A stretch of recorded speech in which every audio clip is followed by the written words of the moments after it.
This is our third event, and we're very excited to have Scott Neal, one of the founding partners and the Chief Operating Officer of Horse Soldier Bourbon. Scott, thanks for coming up from Florida today. Very much. We appreciate it. Yay. So let me remind you what the mission of the Big Bourbon Club is. Our mission is all focused on trying to expand the world of bourbon to people who don't typically have access to it, meaning that maybe they don't live in Louisville, they don't know the right people, maybe they're a millennial in Wyoming, but whatever the challenges are, we want to help them through what we provide at the Big Bourbon Club. Great stories, great brands, barrel picks, great camaraderie and friendship, and I think we're doing a good job. We have over 2,800 members today in what, 6 months, Chris, something like that? So we're doing really well. We have 3 levels of membership. We have a free membership, which is called the Rick House. You can join the Big Bourbon Club for free. That's perfectly fine with us. You have access to the app. We're getting about 500 entries into our proprietary app every single day from members of the Big Bourbon Club. And so it's a community. It's absolutely legitimate. It's real. It's taken off, and it's been fun to watch. We have the small batch, which is our second tier membership for $75 for the price of one of these fine bourbons. You can join the small batch, which really, that's primarily for folks who don't live in Louisville and don't have access to come to Joe's. It's for folks who want to watch these presentations, which we're doing these every month. This is our third, as I said, on Facebook Live. And so if you live in Wyoming, as my example, you can watch these things by being a small batch member. We're still doing these for free for the couple more, but then it's going to stop. And then lastly, the top shelf is for folks that have access to come to Louisville. If you come to 3 or 4 of these events, it's paid for itself because it's $35 if you walk up to the door. But at the end of the day, we have 3 membership levels. Support the Big Bourbon Club, support Joe's, our host, and we're very excited about that. So a couple things we're going to do tonight. We're going to have some giveaways of Horse Soldier Bourbon, signed by Mr. Neal here. Did everybody get a little red ticket with a number on it when you came into the door? If you didn't, Suzanne, wave over there, our trusted assistant, and my wife, Suzanne Higdon. But what we're going to do is Scott's going to draw a ticket out at the end of the night, yes, and we're going to give you a signed bottle. And then for the virtual audience, we're going to have, we'll probably have, we hope to have 500 or so people on tonight watching on Facebook Live. And if you ask a question, you on Facebook Live, if you ask a question, it's interactive. And I'll be working with my good friend, Clay O'Daniel, and we'll ask Mr. Neal questions from the virtual audience. We're going to draw for them too, but you have to ask a question to be eligible, and then we have a random drawing at the end of the evening. So let me see if I have any other logistics to go over. We did all of that. So now let me introduce one sponsor. We'll have other sponsors. Where's Doug Wise? Doug, come here. You can't leave yet.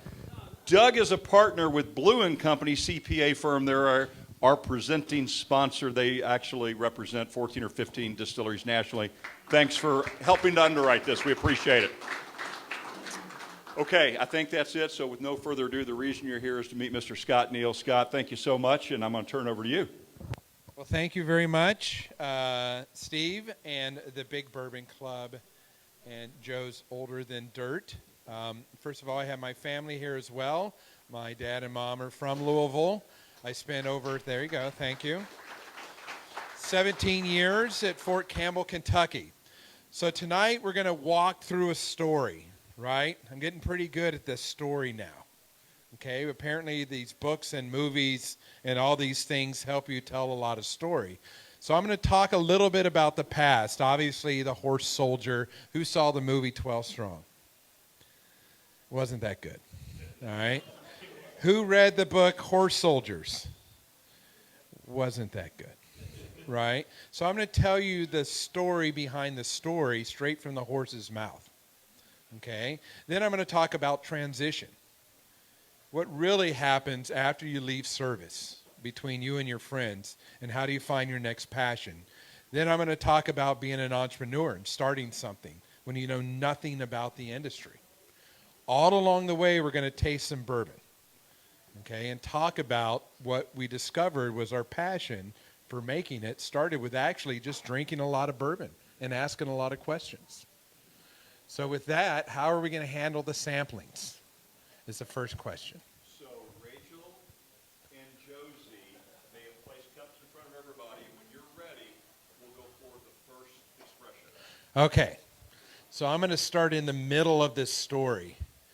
In 2015, I had already left service. I'd served for about 20 years in the Army Special Forces. I'd spent a year after my service. General Petraeus came to me and said, Scotty, will you serve as one of my counterinsurgency advisors and go back to Afghanistan? I'm like, I think I'm done with war. He goes, no, I need you to actually go talk to both the Mujahideen and Taliban and try to understand from their perspective why we're still there. So I spent about a year, and I had free roam to go anywhere and everywhere that I wanted to. I didn't like what I saw. And I filed this report that wasn't very popular, and I came home and I told my wife I'll never do it again. I'll never go to war again. I'll never be part of the government contracting system. I've got to find something else to do. So then I went into the nonprofit side of things.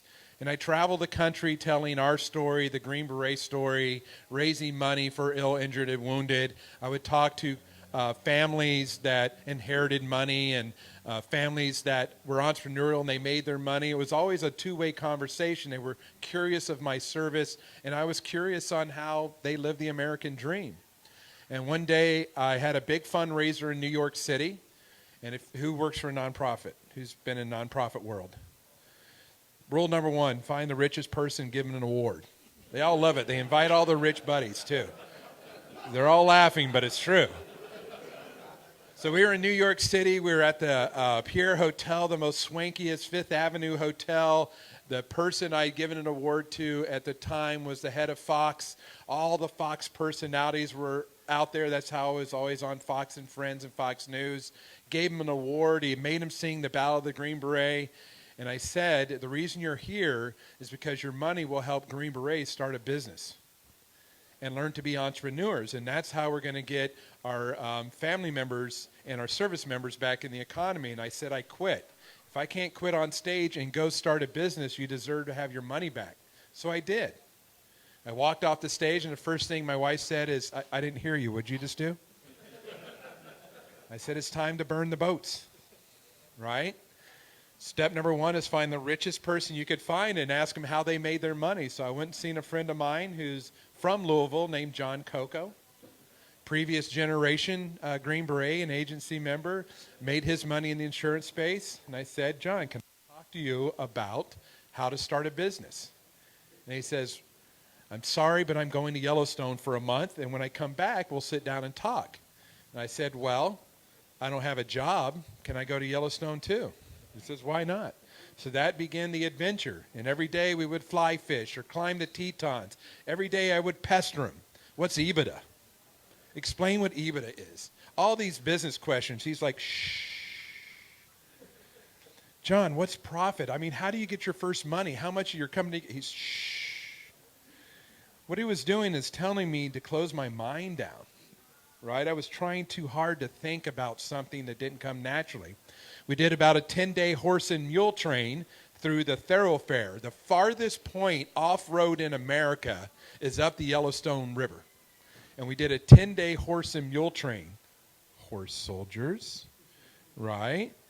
And every day, he and his wife, Elizabeth, I would just simply talk about our kids and our futures. Nothing to do about anything about business. He says, now you're ready to find your passion. So we give the horses up, and we're going outside the back gate, and we see our first sign that says free tours and tastings. It was a craft distillery, Grand Tetons Vodka. We pulled in, and there was a little bar, a little bit bigger than this, and the wife comes out and said, would you like to sample our vodkas? Now, we are literally trail 10 days in the bush, and we deserve that free tasting of vodka. So she started pouring out rye vodkas and wheated vodkas, potato vodkas. And it was all delicious, but she was teaching us the difference. And it was just having so much fun. Now, of course, Elizabeth, her lens is different. She is literally Snow White. It was the first time she'd ever been camping overnight. The horror that must have went through her mind when we told her all natural skincare products attracted bears, right? But she looked at the label and talked to the wife about how beautiful it was, right? What about your closure? Then John started talking to the husband about the business side. We stayed 3 hours. We bought cases of it just to support them. Threw it in the truck. We get back to the rental house we had, and we said, you know what, let's check out. Let's find the next craft distillery. And that began our journey. It took us 3 weeks to get from Yellowstone back to Tampa, Florida, where John's mom promptly said, you drunks need a hobby. But each question evolved to the next question. How'd you make it? Why'd you make it like that? What about yeast? Why does it take 3 days? We literally knew nothing about this, but we knew the feeling we had as friends are we on this adventure.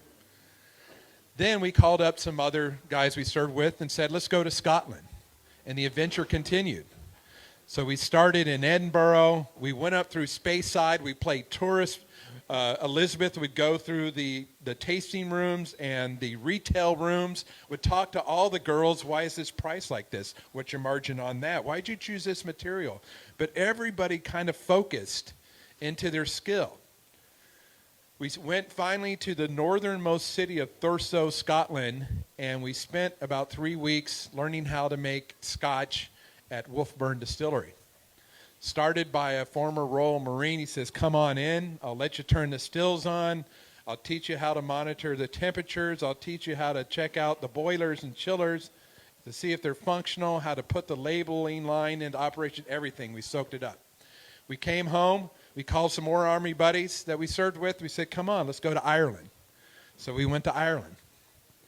We started with talking to two brothers called Teeling Brothers who had just sold their company. So, of course, John was curious about acquisitions, right? Elizabeth, once again, went through the retail room, the customer experience, just sat there and had dinner and absorbed it in. We went behind the scenes and started understanding the stills even more. We went into Kelbagan, and this journey continued and continued to when we came in here in Kentucky. And we spent a... Yeah. Let's get ready to pour. There we go. So that was the middle of our journey, was finding the passion. A group of friends who served together had done great things that nobody knew about. There was a book written in 2007 and 8 that basically outlined some of our mission, and all the names in there are fake names. Why? Because we were still operational. There was a statue created in 2012 by a famous equine artist. I think he lives here in Louisville. And it was placed at Ground Zero that nobody knew the story behind it. And when the movie was released in 2018, we did not participate in the movie either. So once again, imagine having all these great things that nobody knew about and knew it was you. And we had already been making bourbon. So when we try this first bourbon, know that it started from a passion amongst friends who served together, not as an opportunity of some pseudo-celebrities that were cashing in. So that's what I want to start drinking, is what started, and it was a passion for bourbon amongst friends who served together. And throughout this history in the United States, if you look at every distillery here in Kentucky and throughout America, they were all had workers that served, founders that served, right? It didn't matter which war was going on at the time. They came back home and they quietly made bourbon. And that's what the legacy is about our brand we want to leave. So as we taste this first bourbon, okay, oh wait, I got you almost all built up. There's crescendo to the first bourbon. So we're in the middle, right? We started making bourbon. We learned from warehousemen in Kentucky. So imagine back then in 2015, there wasn't a lot of books written about how to make bourbon. There wasn't a lot of sharing of knowledge of small entrepreneurials, right, that would come together and share best practices and worst practices. There wasn't a lot of understanding of the aging process and the frank discussions outside of Kentucky. So we had to learn everything. We finally started coming into Kentucky. We spent a lot of time, which became the most important time, is understanding whiskey in a barrel and what our philosophies would be from then on till the rest of our brand history started, 4 or 5 years ago. So what we're going to try, and then I'm going to the war part. I'll get to it. We'll get there because you need a good drink to listen to the story, is we started with 3 things we knew we had to do right. One is we had to make great bourbon. Why? Because nobody will drink it twice if it sucks, right? You'll go, how many things you have on your bar? You got a little bit of story, you stick it, maybe you had a sample, and then that's it. Next, it had to look good. It had to be bar jewelry. And I'm going to talk to you about what Elizabeth went through when she considered the design. She came from the perfume and skincare industry. She was used to 3,000 to 5,000 1-ounce bottles of perfume. Right? And what she did to kind of create this. And finally, the number one rule is make enough of this whiskey. Because if you're going to build a brand, if you don't have enough of it aging and growing your barrel count, you'll run out. Your distributor will no longer place orders to you because retailers need to fill that spot with something else. So we had to learn the business, the barrel management system. And finally, I was speaking to somebody earlier. There he is in front. What's the number one ingredient in whiskey? Money. Imagine a bunch of broke vets, how much it costs to get started in this industry. Everything you ever had, everything your parents ever had, right? Friends and family. To get started with that very first bottle you're about ready to try was $5 million of our own money. That's a commitment. We didn't take anything from the business. We had our little retirement from the military, which is millions and millions of dollars. We lived within our means and started to grow it. So this very first one, see, they're handing it out now. We'll pretend this is it. I call it straight bourbon, but basically it's a higher rye bourbon. Why higher rye? Because we sat there on the other side with the bartender, 1,000 bars in 1,000 places, and asked him what makes the best drink. Because we learned about what pushes the needle on premise. All these terms we didn't know anything about. Your restaurant, your bartenders, what do bartenders like to put in customers' drinks? Customer looks at the menu and they say, old-fashioned. Well, this is an old-fashioned with a bullet. This is an old-fashioned with a peerless. If you get yourself on the menu, and we ask why rye bourbon? Why? Because you want that peppier taste to come out of some of the ingredients. So all of this, we said, okay, let's start making a rye bourbon. So this very first one, let's go ahead and pick it up. You guys are bourbon connoisseurs and experts, so I won't go through my spiel of Kentucky Chew and nosing that these fine plastic Dixie cups allow. Okay? The first thing you'll notice, it doesn't eat through the bottom, so apparently we got that part right. But this is 87 proof. Right? Go ahead and take a little sip. Does everybody have a sample? Raise your hand so the ladies can see you. Crap. Yep, we're working on it. So just when the ladies come back out, raise your hand and they'll I'm come waiting until straight you to build it up so much in your mind. We'll get it going. So, Scott, we have a couple of questions. Yes. We have several questions from Facebook. Awesome. So we have a question from our good friend Bob Wright up in Boston. Bob wants to know, what is the significance of the bronze, silver, and gold labels? Because that's what all the awards look like in the magazines when we started reading them. So Bob, they did not hire a New York marketing agency for that one. I can tell you now, there is no magic behind the brand. There is Elizabeth Snow White and the Seven Dorks. Okay? We have done great things, not because we were the smartest, because we were the toughest and the stupidest guys out there. Right? So when we started to build this idea of a brand, we did hire a Madison Avenue company. Actually, it was out of San Francisco. And the best thing we ever did was fire them right away. because they didn't understand who we were. And what they brought is what they gave everybody else. And we said, that's not it. We don't want it. We actually invested about $40,000. And then the best thing in business is know when to walk away from it and say, that's not it. We'll do it ourselves. Okay, Scott, we have another one from Facebook Live from Okay. Matt Giampioli. Matt wants to know forged in fire. What does that refer to? Oh, okay. So, as they're pouring it all, does everybody have a drink yet? Raise your hand if you haven't received a We got pour. some over in the corner, the ladies. Shannon and team. So we have just the 4 over there, and I think everybody else has been covered. All right. I can't do it without the ladies.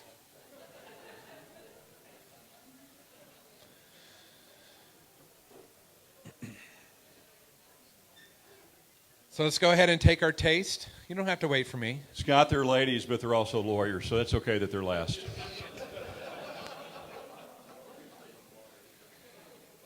Didn't I'll hear hold me. my comments. Did you hear us that? Good. Ha. So let's talk about the significance of branding. This is the first thing somebody sees on a bar way back there. Okay? It is something that ladies, when you pick it up, watching a woman and a lady touch the bottle, right? Read everything about it. Analyze the weight and the wrapping. Elizabeth wanted bar jewelry, something very distinct that you would have in your for guys, it's your home bar. For ladies, it was perfume, right? And what you display to your friends and what you put on to make you feel good.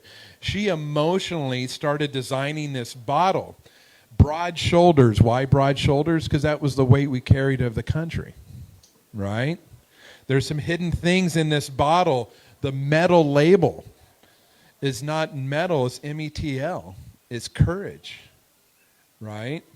There's the arrow and hatchet, which are the symbols of the Special Forces and Rangers, but it's also the symbol of America for very pioneering and trailblazing and foraging. Now, the only thing not American in this bottle is the cork. And why is that? The sound it makes when you pull it, right? We tried a synthetic cork. It sounded hideous. We didn't like it. So we went back to a regular cork. But everything else is produced here in America. And the bottle, we learned how many new craft brands you see have the same round or square bottle, just a different kind of label. It's because economies of business. You have to buy from China. You don't know any glass manufacturers, any relationships, and we couldn't stand that. We wanted something to do ourselves. So there's a glass company in Evansville, Indiana called Anchor. Right? The old Seagram's plant's glass factory. And so their headquarters is in Tampa, Florida. So we went and seen them, and we said we would like to make our own glass. They said, come on up to the factory. So we flew up to Indiana. We were sitting there watching them convert their kilns, the silica, all the way through to the bottling line. Young guy or girl just sweating their asses off, right? Because it's 1,000 degrees. A hot glob of glass would come down. This big mold would form around it. They would put in a little bit of air, and poof, there's a bottle. And they'd pick it up and replace it with another one, and thousands upon thousands. So finally we get to the boardroom. The head of sales is sitting there, and they said, well, how many do you want to order? We're like, 1,000? Laugh just like that. Ha, ha, ha, ha, ha, ha. Okay. Well, now you got to get in negotiations. You're like, okay, well, do I get a price discount at 5,000? They make glass for Tito's. You know what I mean? So they're thinking millions of pieces of glass. So we start further talking, getting to know them and their company. And we said, we'd like a bottle. And we told them kind of the features we wanted. And they said, well, that'll be maybe $2 or $3 a glass and your cartons. But there's a one-time expense for a bottle mold of $35,000. And we about slid out of our chairs. We didn't have $35,000. And then they said you need 6 of them. So what's my first reply is, what in the hell costs $35,000? So the United Steelworkers Union rep said, basically, is this type of steel. I said, I know that type of steel. And I thought about it for a second. And I said, okay, if I were to get you that kind of steel, can I get a discount? You don't know where you can get that kind of steel. I go, but I think I do. And it turns out that was the same steel used for the World Trade Center. So I said, in principle, if I get you the steel, can I get a discount? He says, okay. So I called back to the Port Authority in New York City where our statue was sitting, and I said, I need some World Trade Center steel. No questions asked. They actually cut it up and put it in those little United States post office boxes where if it fits, it ships, right? And they shipped it to the foundry in West Virginia, which we discovered was the same foundry in the 60s that cast the World Trade Center steel. And they melted it down. And that became the basis of our molds. So when you see on each label that says forged in fire, that's because it was like we were in combat, or the World Trade Center steel. Once again, we didn't do it because it was a Madison Avenue marketing genius stroke. It's because we were a bunch of broke vets, and we had to learn how to trade. So every bottle, it's not the label that's World Trade Center steel, it's what forms this bottle. So there's a lot of meaning in this. And it didn't come from us as guys, it came from our wives creating something beautiful about this brand. So there's some other features in there we can talk about later. Thank you. So one other question from Facebook Live, and then any other comments on the 87 proof we're going to talk about before we pour, or do you want to wait and do that in a little bit? For the next one or the one we have in hand? The one we have in hand, we're still going to talk about So this what a I little want bit you more? to do, yeah, we'll talk about that in a second. Okay. You're the bourbon experts, right? I've got to pass your taste test. But don't drink it all because I want you to compare it as we were trying to decide what we wanted to make. And I'm going to talk about the decisions we went through to decide which one of our children are the best. So let me ask this of the audience. Any other veterans? I know Dave is, but stand up if you're a veteran. Stand up. James. If you're a real Dave. veteran, you can't get up that fast. Yeah. Thank you. Thank you so much. Thank you very much. For your service. Yay. All right, Scott. So the last question I'm going to ask you at this point is from Brad Brown. What is the mash bill for the horse soldier that we're drinking now? So the mash bill is 67% corn, 25% rye, and the rest is barley. So that's a high rye then, right? Higher rye bourbon. High rye bourbon. Yes. Has everybody had a sip? What do y'all think? Give me some tasting notes. Raise your hand and yell them out. What do you get out of this thing? Plastic.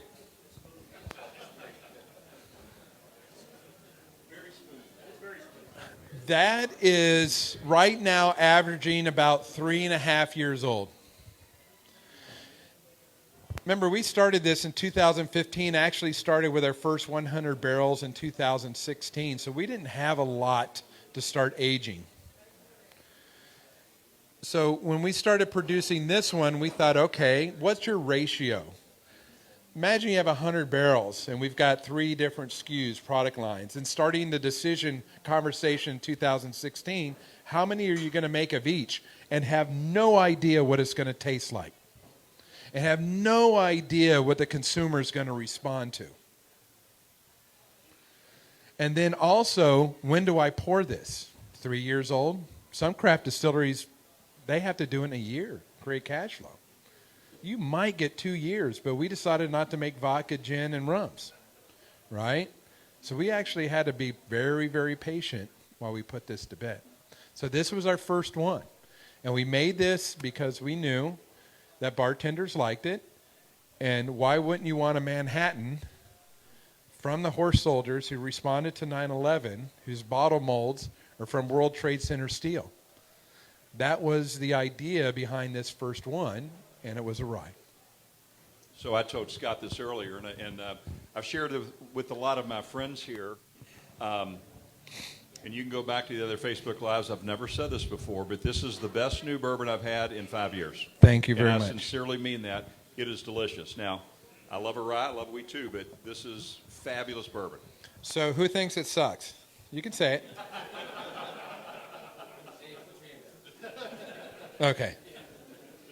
No. So remember, leave a little bit in there because I want to go across the best. And this is how we would do it. We would just go up to a bar every day and say, let me try that one. Let me try that one. Tell me why you like this one. I mean, there are hours and hours of research into this. This right here, right, was on the rye research, and this right here was on the wheated research. Okay, let's start looking at the small batch now, because I now know the time frame of pouring this.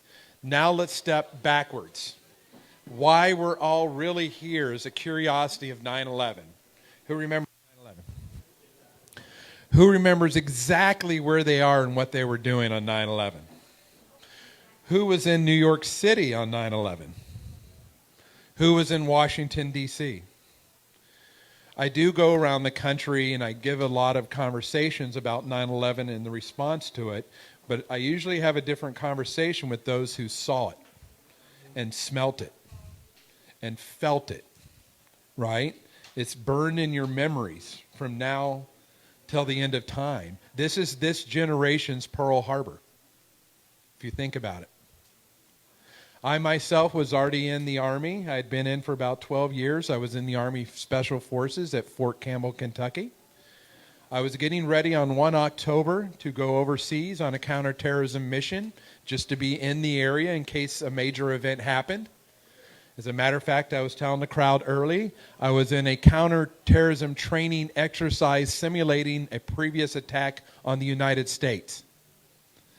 I had small elements of my team that were out and about in several states, reporting on mock terrorist training camps and other intelligence activities. It was all just to test our systems of communication, our intelligence procedures, our way we reported to the commanders. It was part of a certification.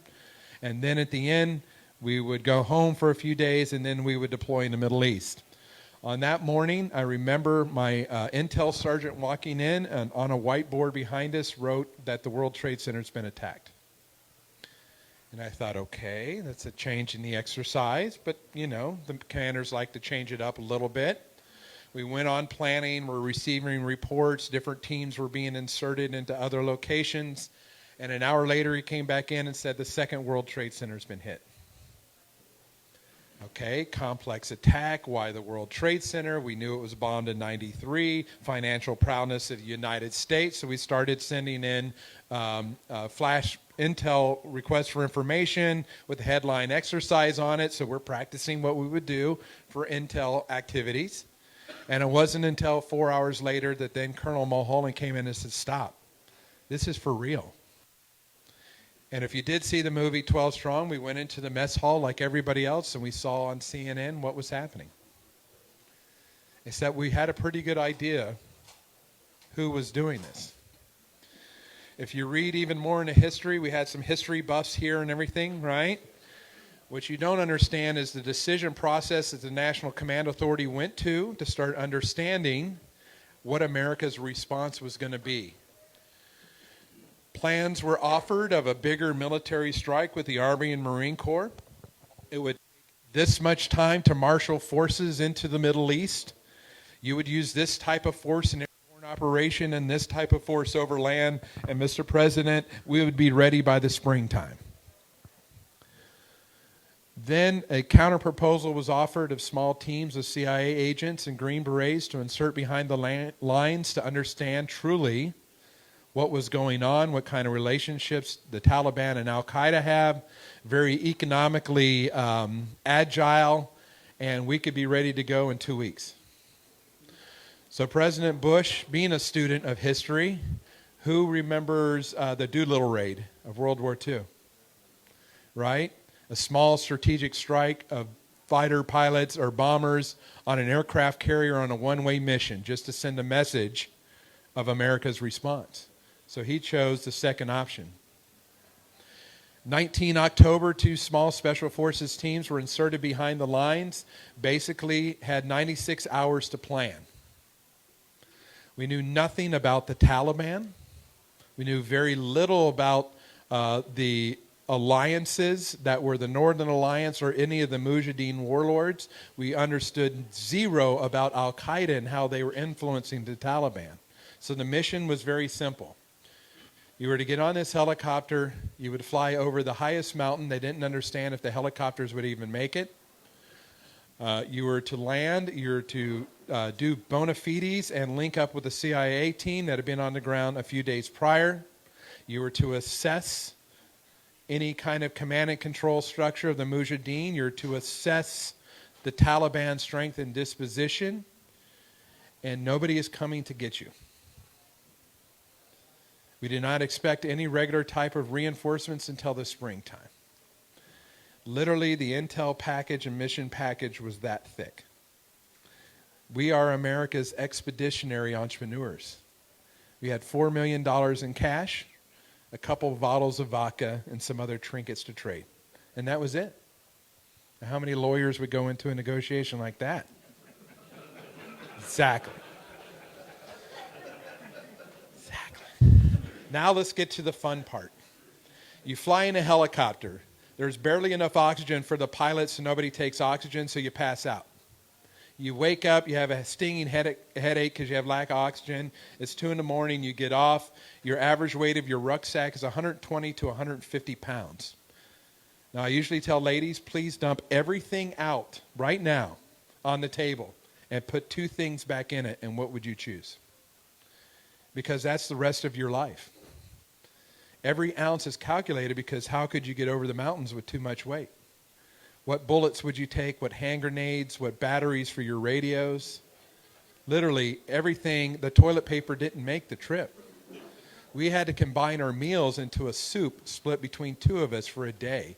On average, we started off at 220 pounds. When we left, we were about 170 pounds each. Okay? So that was the requirement. When we first landed, General Dostum came riding up. So if you did see the movie, you didn't know what to expect. We'd actually call the location the Alamo, because this is where it ends. General Dostum had a small contingent of riders with him.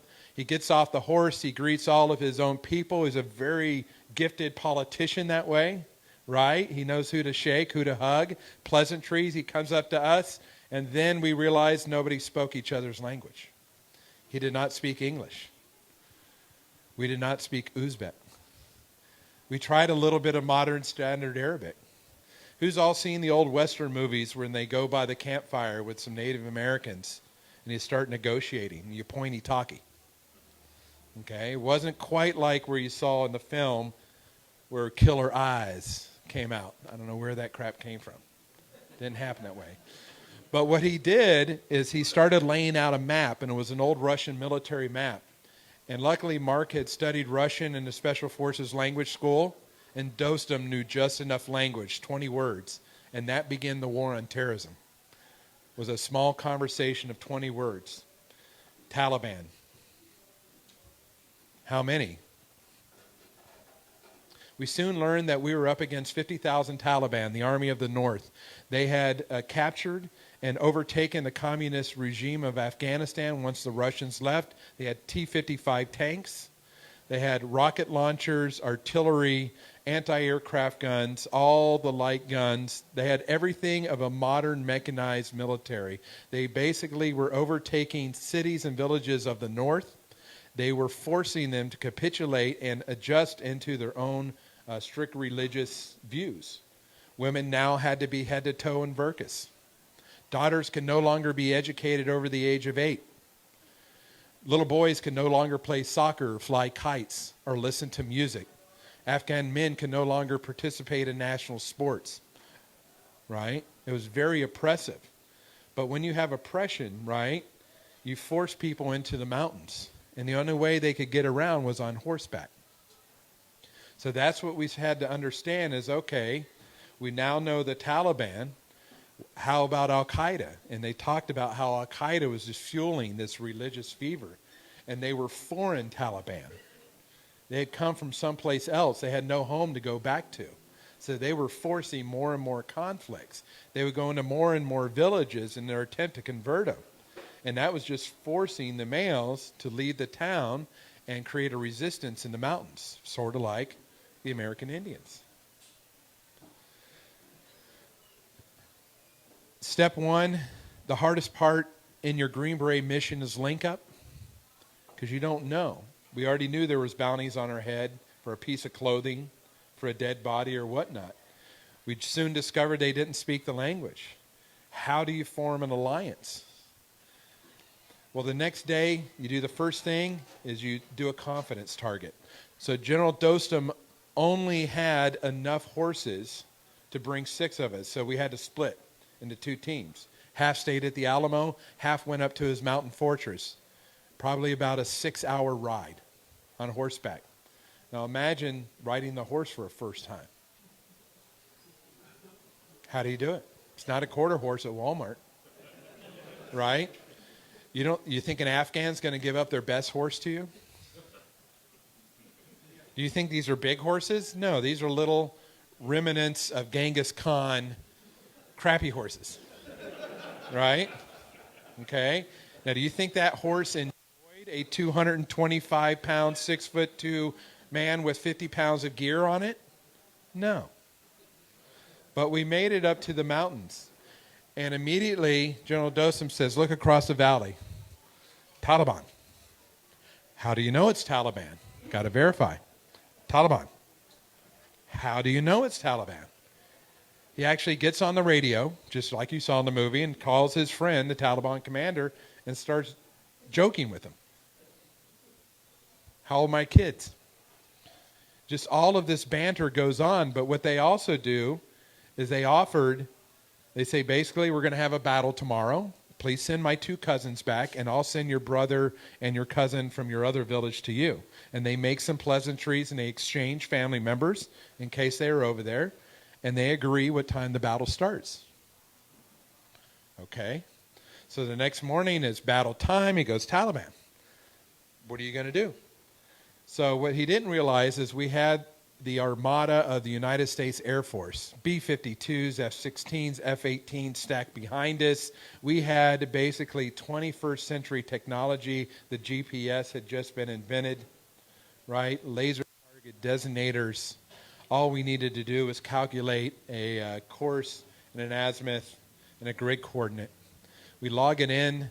Usually on the B-52 strikes, it takes about 30 seconds for them to launch a 1,000-pound laser-guided munition. So imagine pointing at him.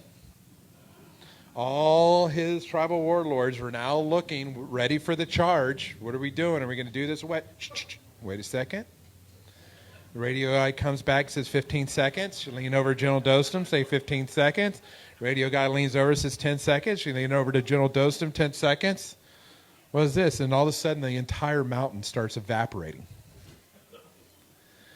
That's when they all thought we were gods of thunder, that we could point and command lightning bolts, right? Remember, this is very tribal. These people did not even know about America. They had not been more than a mile from their village their entire lives. To now display that kind of firepower, General Dostum immediately knew the tides can turn. He sent riders from village to village. Mark then spent the next 4 or 5 days riding 10 to 12 hours, which would be county to county, to have a tribal meeting just like this, to tell them why America is here, because we were attacked too. And in their tribal aspects, right, revenge. You had deserved your revenge, and they understood that. And that kicked off what ended up being, in about 90 days, 90 Green Berets, along with our agency partners and some other foreign special operations, had defeated the Taliban Army of the North, 50,000 fighters and 1,000 al-Qaeda on horseback. Scott, You can can I clap. interrupt you and ask you a Yes. question live from the audience? From me. Is it true, and they said in the movie, the B-52 is the first time they dropped bombs from 35,000 plus feet. Is that true? I think military history says in Vietnam they had an operation, something or other, where they bombed Hanoi and brought the North Vietnamese to the peace table. I think at the time, there's three things. One, you had a B-52. It could launch from an unknown designation at the time and spend 24 hours in the air. The pilots could rotate, take naps, everything. They're waiting for some other kind of guidance system. At the time, there was a U-2 pilot. Drones had just been invented. There was no Air Force CCT on the ground in the early days, right? Then you would have F-16s and F-18s that would fly from the Gulf off an aircraft carrier, spend 10 hours in the pilot seat, refueling twice to spend 30 minutes of loiter time over the battle space to fly 10 hours back. They had 500-pounders, and they had a new Maverick missile system, which had a little bit of guidance. You could have one of their pilots act as a terminal guidance in. So it was a wild, wild rodeo west of air power. So if we can, is this a good time to take a break, or do you want to keep going and tell me when a good time is? No, do you have the second one? Okay, so does everybody have their second pour? If you did not, raise your hand. The lawyer's in the corner. Do you have your second pour? So, all right, so Chris Randall, I'm going to ask you to come up now if you don't mind. Let me introduce Chris. Chris is a member of the Big Bourbon Club. Chris flew in the second time in a row out of Dallas-Fort Worth just to be here. Chris is also... They can't see you over here, Chris. I learned it from Navy SEALs. You got to orient on the camera, right? Yeah. Scotty, we really didn't want anybody to see Chris. Yes. We didn't want him to be seen. There you go. Chris is actually the chair of the Big Bourbon Club committee nationally and what we're doing. And I'm going to ask Chris, or I have asked Chris, if he'd say a few words about the Big Bourbon Club, the memberships, what the value you get from it. No further ado. So first of all, I'd like to just welcome everybody and thank you. This started many, many months ago with kind of a thought and a TikTok and an old guy standing up there. Thank you. I've got to reorder. Talking about bourbon. And so I've been drinking bourbon, like most of you, 20 plus years. And I've never really been involved in a bourbon club. And I always kind of thought, bourbon guys were a little bit snooty and they weren't ascots, and I didn't really like them, right? Because I was like, they're really just a bunch of a-holes, right? So I was looking for a group of fun people that I could really associate with and share my love and, the passions that I have for bourbons and even the bad bourbons that I drink that I still have half a bottle left in my counter, But I have friends that come over and drink that. But so, the Big Bourbon Club to me is really about friendships. And we talk about it all the time with a bunch of our members, and when I get to meet people and talk to you, and you're like, oh, I remember that post you did about that. That stuff was pretty good. Thanks for letting me know. Unfortunately, since I started with the Big Bourbon Club, my collection has grown considerably. My wife is getting a lot more frustrated, but, that's part of it, right? We tell people constantly that if you're ever in Fort Worth, call me, because there is not a single bottle of bourbon that I will not open up and pour with you guys. This is our family. And when Steve and I talked about this and where we wanted this to go, we wanted this to be friends and family, right? So that I could walk up and say, hey, you're in the big club. Well, hey, let's go have a drink, right? Let's talk about this. We don't have to go put on ascots and sitting around and smoke Cuban cigars, right? We get to have great people come in and talk to us about their product. This is our third event, guys. And for what we get and for what we do and the relationships we're building, I just want to say thank you. Because this has been amazing. Thanks to Steve for getting this started. Thanks to Cress, for allowing us the environment and the people. So that's what the Big Bourbon Club means to me. It's family. And I have lifetime friends now. And everybody in this room. I would consider everyone in this room a friend. If you called me, if you needed something, I would be there. I would share a bottle of Lot B with you sitting right at that table and not have a single qualm about it. Thank you. Chris, that was soldier. That was the longest 30 seconds I've ever heard. And he has an ascot on. In all seriousness, thank you, Chris. Hey, Mark Summer, everybody's making fun of you with the ascot on. Mark Summer, Shannon, excuse me, he's an attorney. He's a corporate attorney. It's no doubt he wears it. He sleeps in an ascot, I bet. All right, Scotty, back to you. Awesome. So do we have the second one? Let's pick it up. Let's nose it, right? Let's compare it against the first one. This one is a wheated bourbon. right? Wheat is sweet. As a grain, we have rye bread, we have wheat bread. It's the same thing in the mashing process. Wheat takes a little more time to come out. This is a 5-year-old. This is the first stuff we made. It is a small batch. Now, where's all my lawyers at? Apparently What's the everywhere. legal definition of a small batch? There is none. There's no legal guideline on small batch. Not that I found. You can nod. What's that? Mixing barrels. There's the notion of it. There's the idea of it. There's the ancient Chinese secret of it. But legally, there is no definition behind a small batch. Ours is about 7 or 8. We were talking about it earlier. I lay out 100 barrels. First thing you do is pop the bung, right? We giggled like kids when we first heard that expression, pop the bung. I told you we're not smart. We're just enthusiastic, right? Ladies cannot wear any lipstick. You can't use your minty fresh toothpaste. No scents or smells on your body or anything. First thing you want to do is smell to see if you have an off barrel, right? Maybe it didn't dry properly before they crafted it in the barrel. You don't know. Next thing you want to do is go ahead and take your bunghole thief.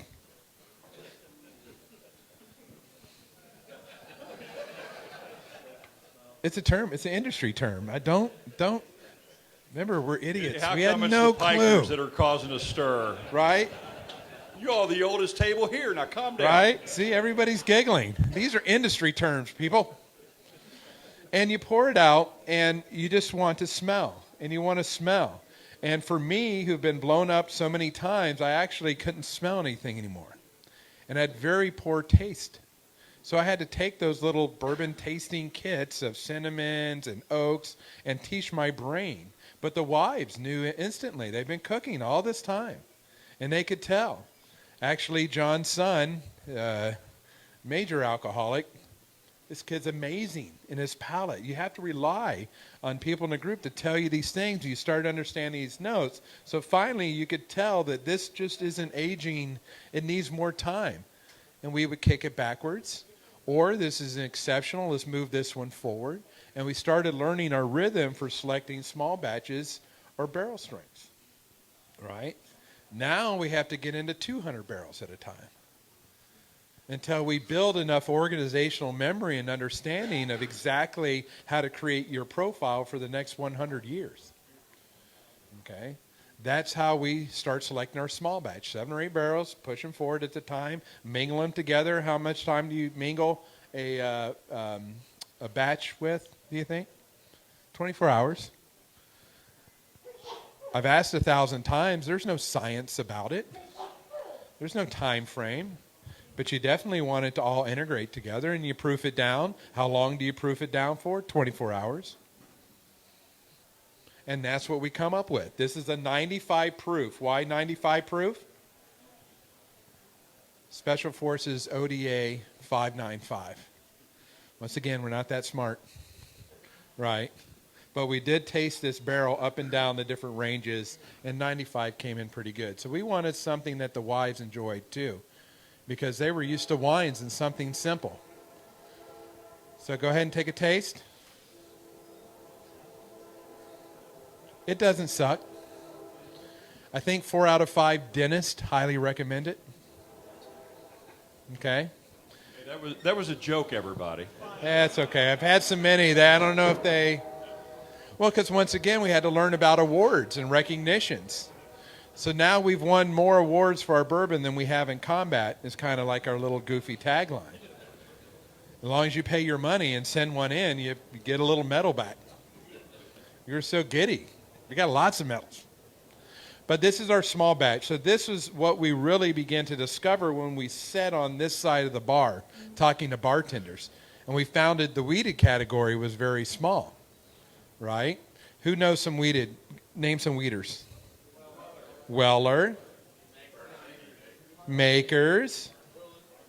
Willett. Pappy. Nobody wants to say Pappy. Pappy. Right? Old Fitzgerald's. What are some other ones? Woodford. Larceny. Right? Now, in comparison against shelf space for a rye bourbon, How many are in that category? A lot. Remember, we're a team of small, right? So keep your field small in your early competition. We really fell in love with weeded.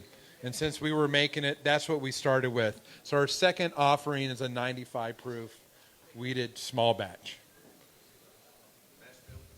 Mash bill is 70 wheat or 70 corn, 20 wheat, 10 barley.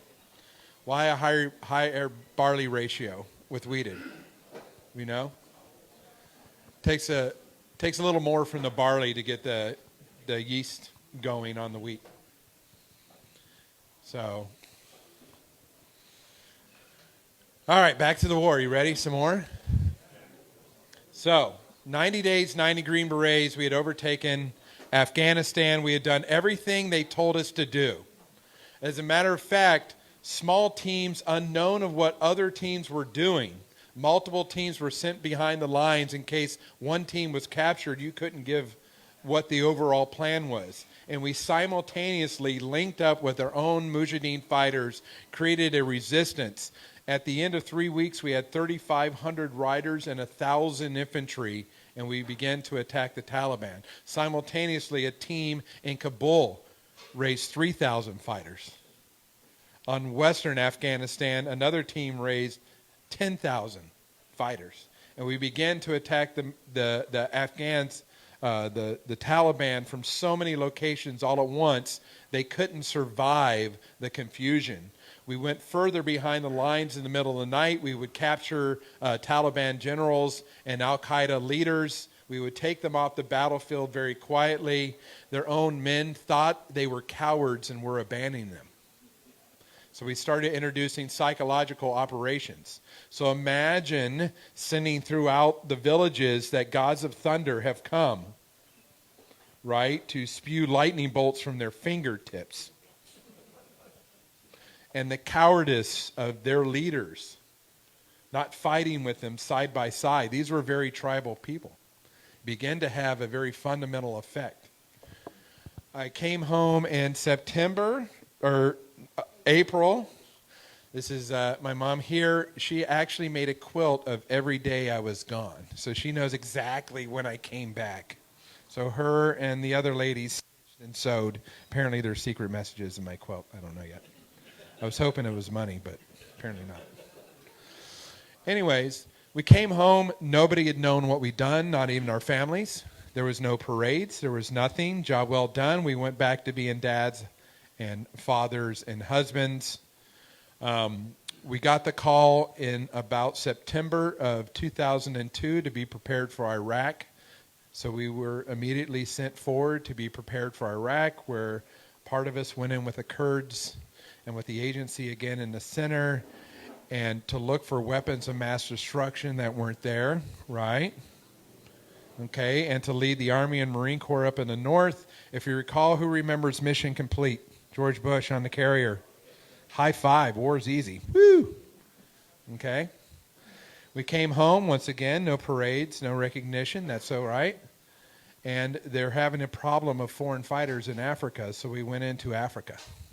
And we chased foreign fighter networks through North Africa. Came home very quietly, and we discovered that Iraq was falling apart, and they needed teams to go back into these areas and start working with the new Iraqi special forces and the Iraqi security forces in the small villages and stamping out al-Qaeda. So we went again into places like Fallujah and Karbala and Najaf. This went on until either we were injured, some of us were killed. I eventually retired as the senior enlisted advisor to the director of the Interagency Task Force for Counterterrorism. I had it right there on my desk, right? What did that mean even?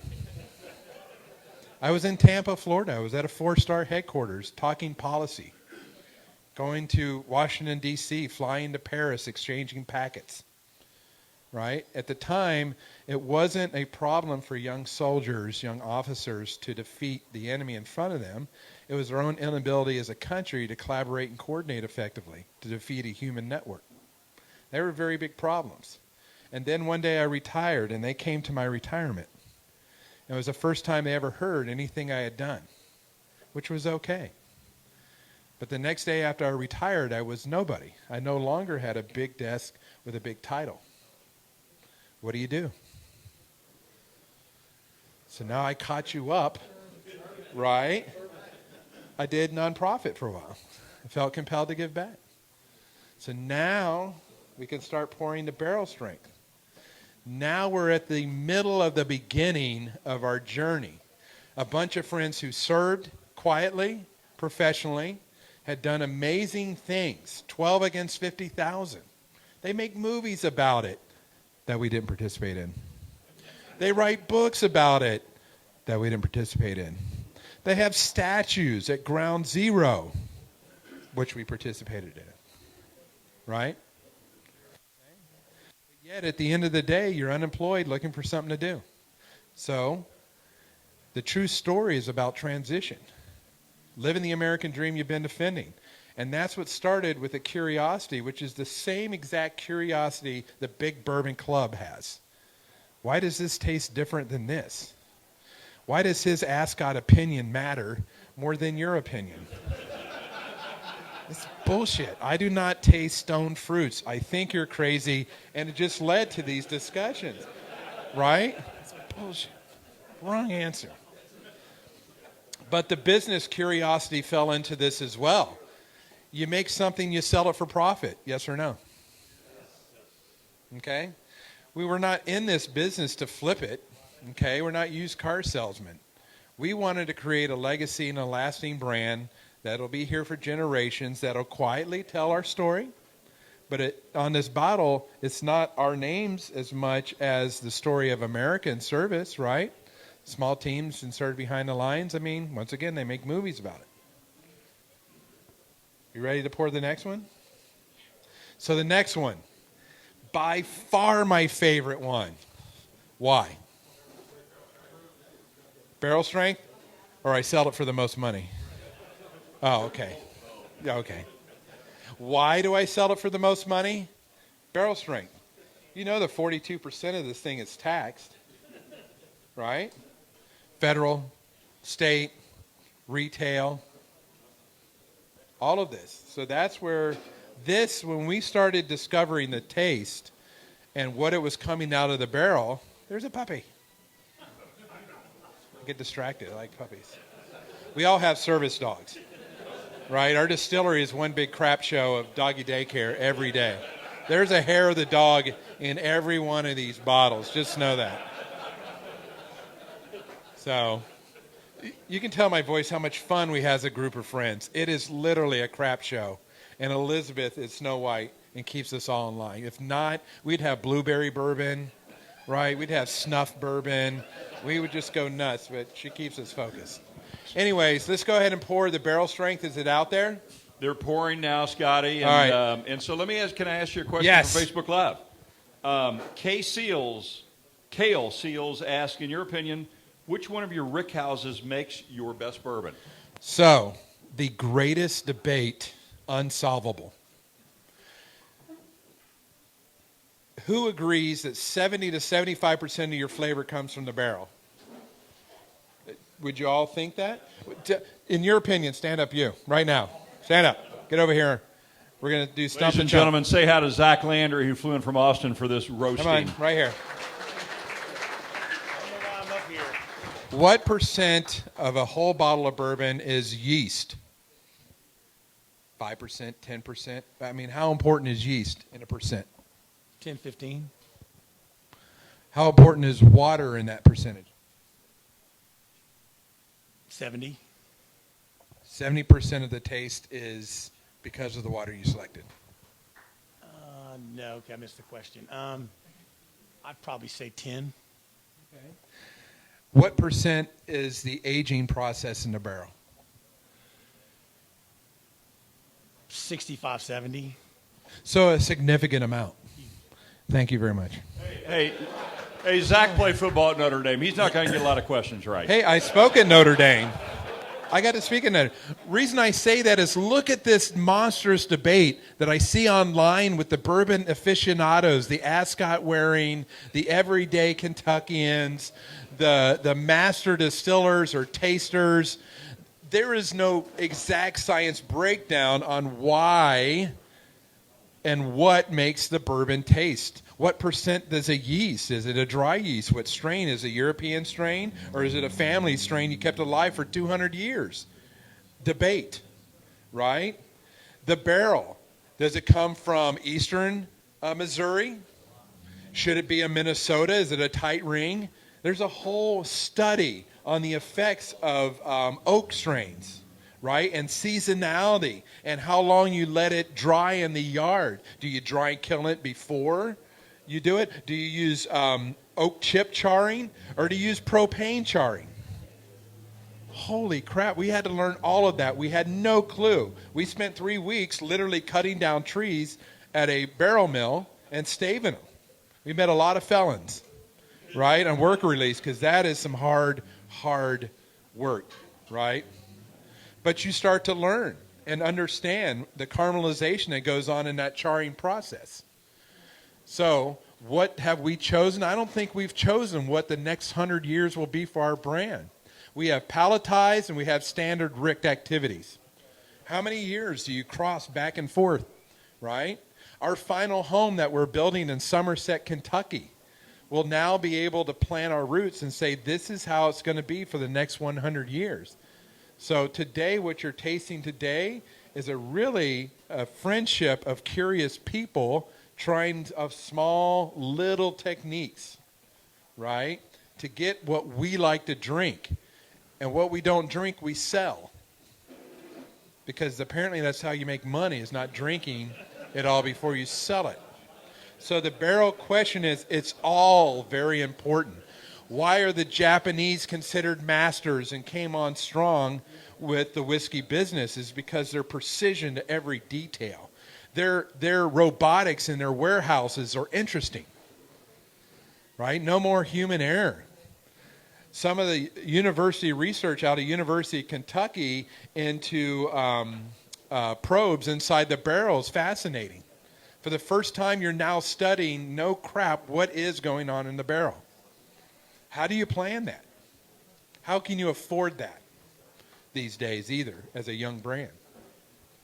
So am I answering real truthful questions? They are. I'll tell you everything. So here's an easier question from Facebook. Thank God.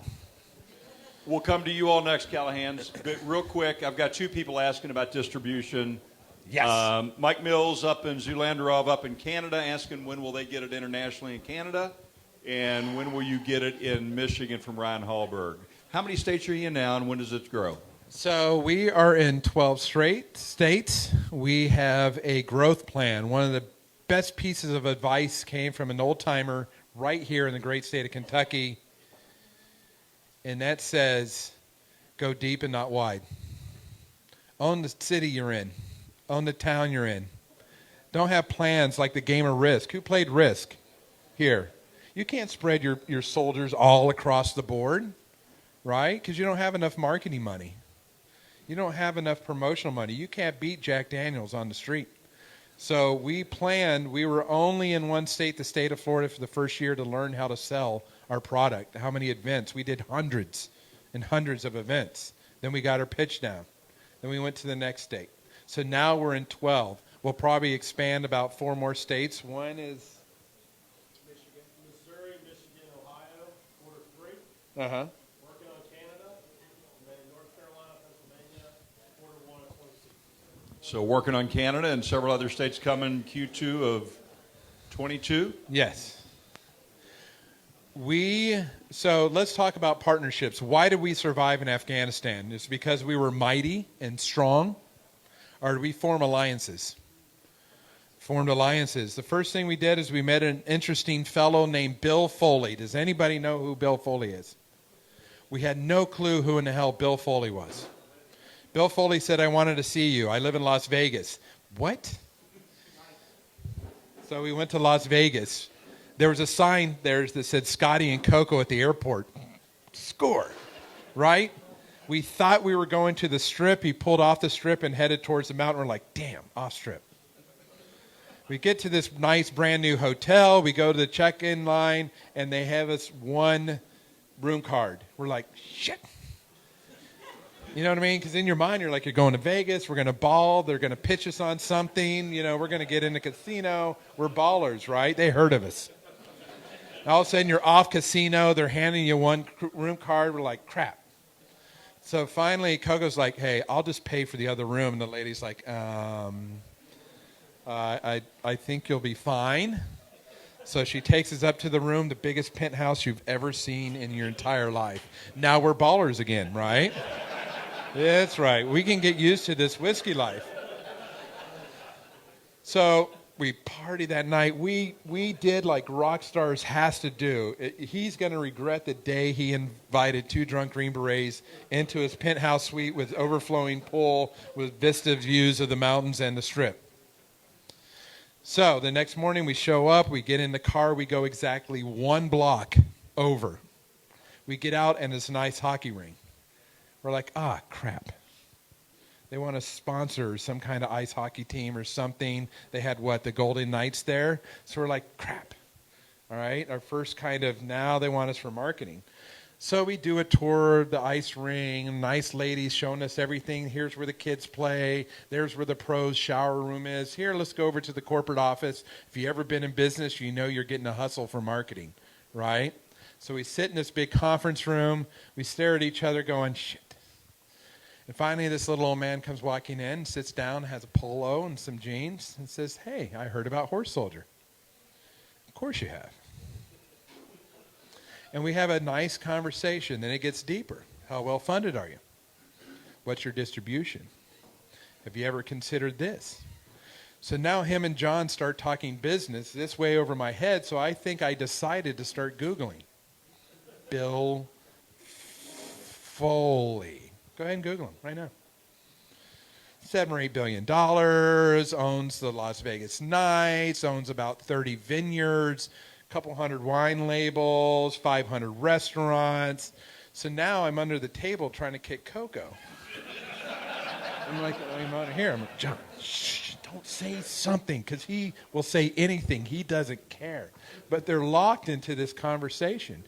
At the end, he says, I'm not a piggy bank. And John said, I never asked you for money. And then he said, well, how can I help? And John said immediately, you have wine brands, you have a sales force. Can we partner and can we use your sales force? And that began a partnership, right? Find the areas you're weak in. We're a bunch of great Green Berets that done great things and just learned how to make bourbon. We damn sure didn't know how to sell it. So our first alliance was with Family Foley Wines and their sales force. Now into our distributors. Our very first deal was with Breakthrough Beverage. It was a handshake deal. It lasted for 3 years. And it grew the brand exponentially. And then we finally met a man called Wayne Chaplin. Anybody know Mr. Chaplin and Chaplin family? Southern Glacier Wine and Spirits. It's funny because even before that, and I know I'm entertaining, so hopefully you guys don't mind it, we got to know this little old man, funnier and crap. He comes from Texas. His name is George Bush. He painted a portrait of me. Right? One day, I'm on his Team 43, which is a bunch of broke vets that he loves to invite to the ranch so he can beat you in golf and bicycling. He's got amputees, wrists missing. He spanks them. He talks crap. You guys suck, right? Mountain biking, you're like, there's no mountains in Texas. Holy crap. That old man can ride till you find out he's got an electric bike, too, so don't let him fool you. So one day, I get a call from Freddie, which is chief of staff. Now, remember, he doesn't drink, but he's very loyal to the people he likes. So he actually serves Horse Soldier at the ranch. Okay? And he goes, President Bush is going to see Bennett Glazier. And I'm like, who in the hell is Bennett Glazier? I ain't got a clue. He goes, you might want to talk to him. You want to put in a good word. And I'm like, well, I guess. President talking you up couldn't hurt. So the next day, Bennett Glazier calls. I'm Bennett Glazier. Once again, my failure to Google who in the hell Bennett Glazier was, but apparently that's the other half of Southern Glacier Wine and Spirits. So it says, hey, I talked to the president and never heard of your brand, but I'm going to have one of my people call you. I'm going, that's awesome. Well, the person that called me was unreceptive and asked me, why is he spending his time talking to me? And I'm like, well, maybe a president of the United States told your guy to call me. You tell me. Right? So, needless to say, we didn't sign with Southern Glacier Wine and Spirits on that very first meeting. So when Mr. Foley says, I want you to talk to a guy named Wayne Chaplin, I'm like, here we go again. And in the very beginning, we said, no, wrong culture. I don't know you, and I didn't like the way you treated us. So much so that Wayne came on his own to our little distillery and sat down and broke bread. And that one small meeting of shaking a man's hand and looking into their eyes and saying what you could do for each other changed that relationship instantly. So now we're a family of families. The Foley family, Southern Glacier family, the Horse Soldier Bourbon family. Right? So we found partnerships at all the different levels to now it's time to grow the brand. So there you go. How about that? All right. Make sure my fly isn't down. Hey, Scotty, you didn't ask us if we knew who President Bush was, but we recognize that name. Ah, there you go. The funniest guy, he talks the most crap, and if you don't deliver it back to him instantly, he's owns you. He's got you. So has everybody been poured the All right. cast strength? This is barrel strength. In America, we say barrel strength, not cast strength. Why is that? Cast is over there, right? Different sizes, hogsheads. So what is ASB? American Standard Barrel, 53 gallon, right? Over there, they mix match. They put things together. Have you ever been to Speyside, the barrel company, where just thousands and thousands of barrels and staves are there, and they reassemble them, right? So here we like to say barrel strength. Now with barrel strength, as you know, so where are my bourbon experts? Please point to yourself if you're an expert right now. Point your friend out. All right, you. Stand up. You pour at what strength in a barrel for bourbon? Does it have to be 125 or no higher than 125? Higher. See, now we had to learn things. Wheat goes in at a little bit lower proof. Your first year of aging, how much do you lose in the angel share? What percent? 10%, right? How much the year after? 3, 4. Some goes in the wood. Water evaporates differently with humidity conditions than alcohol. So when you finally determine when to pour it, you don't know exactly what proof you're getting out of the barrel. And that's why we hand write on it, because we have to figure it out. So where's this bottle here? 119.6. We range between 111 to 122, I've seen. So that's why you don't know. They're like your kids. You don't know what they're going to be when they grow up. Yes, sir. Well, on your top proof, right? You don't want to go higher because you kind of lose all the oils and esters and everything that makes whiskey, and you get into the crappy vodka stage. But before you put it in the barrel, you got to proof it and mingle it your first time down. So I guess we're taking questions from the audience. Thanks, Jeff. Who's really in control of the Big Bourbon Club? No, once Probably again, Suzanne. yes, she is as she eats something right now. Once again, the barrel strength, it's fascinating to open it up and see what Mother Nature just handed you. Okay, you really have to fight through the high proof. Okay, let it sit in your mouth a little bit longer. You can only taste so many before you get burnt out. Okay, but each one is very unique. This is my favorite because it makes you slow down as a human being and enjoy it. Whether you like it neat or with an ice cube or a little splash of water, that's all on you. I just drink it as it came out, right? We filter it for the guts. You know what I mean? The big charcoal bits, okay? We don't do any pad filtering. We don't chill filter the straight either. So you get clumpiness and everybody sends me a picture saying there's crap in my bottle. right? That's where the good stuff is. See, everybody's nodding. Okay, so barrel strength. Take a sip. That won double gold San Francisco this year. A bunch of little magazines. You know what I mean? These bourbon blogs. Right? Hey, so while you all are sipping, Jeff, are you okay if we take more questions from the audience? Callahan's, we had a question earlier. Can you holler out or I'll bring you the mic? So the question is, why Columbus, Ohio for American Freedom Distillery? Because we were a bunch of broke vets that some of us lived in Tampa, Florida, and after talking to Dan Garrison and some of the Texas makers, heat kills bourbon production. Why? It evaporates even faster at a ratio. You start licking like it's a tongue depressor. He's having to dig his rick houses in just to get away from it. So then we looked into Kentucky and realized it was a cornbread mafia.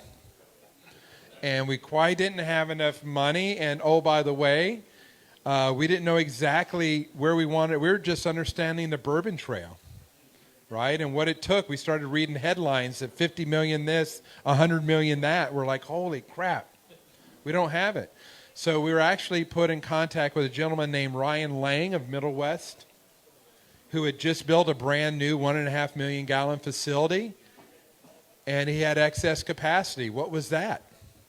So we flew Allegiant Air, $59.95, and we stayed at an Airbnb, and we made our first 100 barrels, and we cleaned everything up when we left on Sunday. Then we saved enough money to make 120 barrels, and then 240 barrels, right, until we kind of grew into our brand. So now let's talk about where we're going to go in the future, but I want to taste this next. So let's grab the bourbon.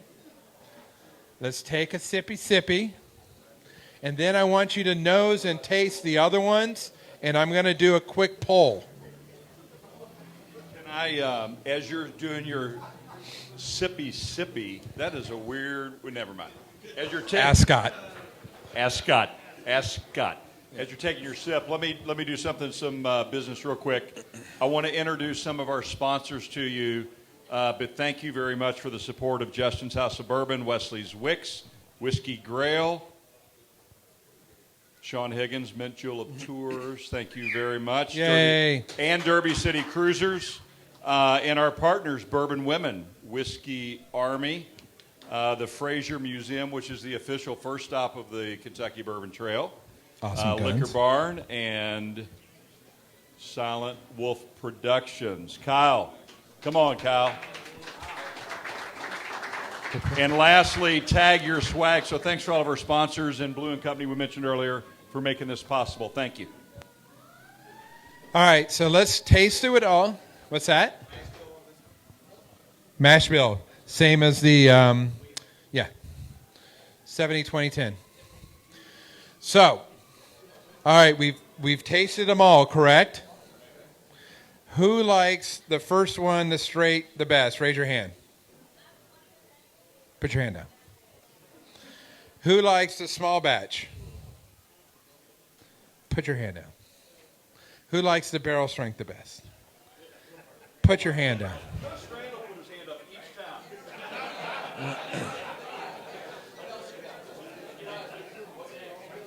Well, we have Commander Select. What I'm showing you is we discovered even in our own group, we all like something different. Why do we choose this array? It's because we could build no consensus amongst us. So we decided to make them all, right? And just like your kids, you're proud of each and every one of them. Some you like a little more than others, but I've never been to a tasting or event where everybody 100% liked one and not the others. That just shows you, even amongst your own group and yourselves and your own household, right, that your tastes are different. And that's what we liked about it. So, let's ask some more questions. Questions from the audience. Who's got a question? Craig DeSanto, you're standing up. Ask a question. This is 5 years old, too, so this is the limit. I want to see this at 8 years old. I really want to see what this is going to be at 8. I'm curious. But we were having this discussion earlier. When you're a young company, how much of your inventory, your barrel management program, do you let continue to age? Jack Meredith, you got a question, big guy? So in the movie, the commander was given a piece of the World Trade Center. Is that true? That was given a piece? Was somebody given a piece of the World Trade Center? So yes, in small battlefields all across Afghanistan, we buried pieces of World Trade Center steel. We kept a map, and we only had 3 maps that we gave out of the location. One is at the headquarters of the NYPD, one's at the headquarters of the FDNY, and one's at the headquarters of the Port Authority. And it indicates everywhere we buried it. Thank you.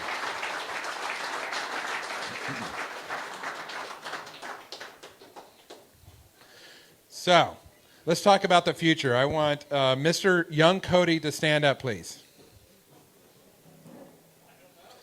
Sit down. No, that's what George Bush does all the time. He falls for it every time. Cody, please stand up. So, Cody, where are you from? Somerset, Kentucky. Mr. Cody, one day I'm sitting at my computer in Tampa, Florida, and I get an email and it says, "Did you ever think of coming to Somerset?" And I'm like, first of all, where in the hell is Somerset, Kentucky? Right? He had listened to a podcast I did with Pat McAfee. Anybody know who Pat McAfee is? I didn't know, no clue. Once again, you would think a guy highly intelligent as me would Google, but I love to go in there blind and just shoot with them. So I didn't know he was some sports star. I didn't know anything. There was just a number. We show up. There's a WWE wrestling ring and some airsoft machine guns set up. And I'm like, yes. This guy's awesome. And we started telling a story. He didn't know who we were either. And we did this podcast. So Cody hears the podcast. He, at the time, was supporting a very new mayor called Alan Keck, who just got elected. And one of the things he wanted to bring to Somerset was a distillery. And so he sent me an email with a little video about why not build in Somerset. And we laughed our butts off. Because it was like, who in the heck do they think we are? Right? So we looked at it, we giggled, getting to the story. We went up into Indiana to do some sales there. We happened to know the governor and the first lady. I call her the Flob, first lady of Bourbon, Janet Holcomb. She's funny. And she loves her bourbon. Anyways, we had bought some trucks. We got them wrapped. We came into Louisville and put our distillery truck in front of every bourbon company and took pictures. Made videos of ourselves calling them out. Come and get some. We're coming for you. All the stupid things a young brand does, right? And then we said, where is that Somerset? And we realized it's all the way over there. So we had a moral dilemma of, you know what, screw this. We're just driving back to town. We said, you know what, let's go take a drive. On the way there, we got stopped by the Kentucky State Police, shook us down for $600. No, it's because we had a trailer and a thing that said Horse Soldier Bourbon. So I'm like, the Cornbread Mafia, they're on us already. Apparently they didn't like the pictures in front of all their distilleries. Anyways, we called up Cody and the mayor, and they came out, and we spent 4 hours looking at Somerset, this old town, beautiful fountain area in the middle of nowhere, right? Not on the Bourbon Trail. Everybody was so happy. They take us to their favorite diner. We had the worst spaghetti and meatballs. I mean, the best spaghetti and meatballs that we ever had. We're fat guys. We know what spaghetti and meatballs taste like, right? But no, everybody was polite. Yes, ma'am. No, sir. You saw yourself living there. We said, we'll be back. Came back, brought a couple other folks. We looked at everywhere, all over town. Didn't see it. Came back, Cody and everybody else. Well, how about this? How about this? They were trying really hard. We're like, no. And finally, Shane said, I think you would like this. And we went up. And it was an old golf course that overlooked Lake Cumberland. Now, who remembered where all of this started? On 9/11. half of our team were going down Cumberland when it happened. So now you see the circle coming. A quiet place to come home to, in the middle of nowhere. Beautiful old golf course. As a matter of fact, we brought in a golf pro to see if we should keep it going. He said, Scotty, out of the 167 golf courses I've built, this is by far the worst golf course I've ever seen. So, but it was beautiful, rolling Kentucky hills. You could see the rick houses. You could see the production. We're actually getting retired military mounts from the old guard and the cavalry regiments. Just like us, they'll be retired on the farm. We'll have greenhouses, right? We'll have a 80-room hotel, 10 cabins. It's not Horse Soldier Distillery, it's Horse Soldier Farms. Why? Because the small community is also just turned wet not too long ago. So it needs to be family values. So we're going for the Blackberry Pembroke, not exactly the distillery production. So that's our future. We're not going to sell this brand. Don't have to, right? We already had a movie and a statue and paintings by presidents. All that stuff. Keep going. You want me to keep going? Action figures. You know I had an action figure made of me too. My dad made us rings from bin Laden's compound of lapis. All of that means nothing.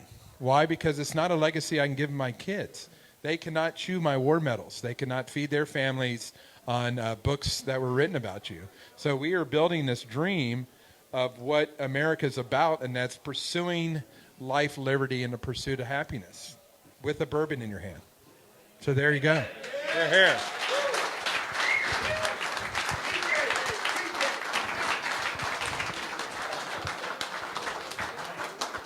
Can I drop your mic? Can I drop your mic? Now's the time. Drop it. Yeah. Scott, in all seriousness, when I got kicked out of Army ROTC at UK, I wish I'd heard your story Survivor. first. I really wish I would have been motivated by you before I dropped out. A couple of quick final notes. There's Suzanne.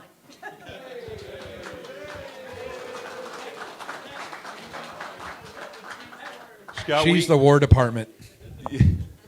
She's the commander of the War Department.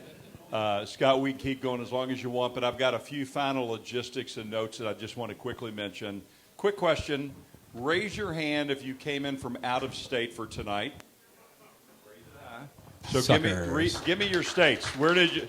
So Zach, you start. Yell out where you came from. Austin, Texas. Ohio. Tennessee. Ohio. Texas. So we've got a good representation from outside of Kentucky. Thanks for coming in.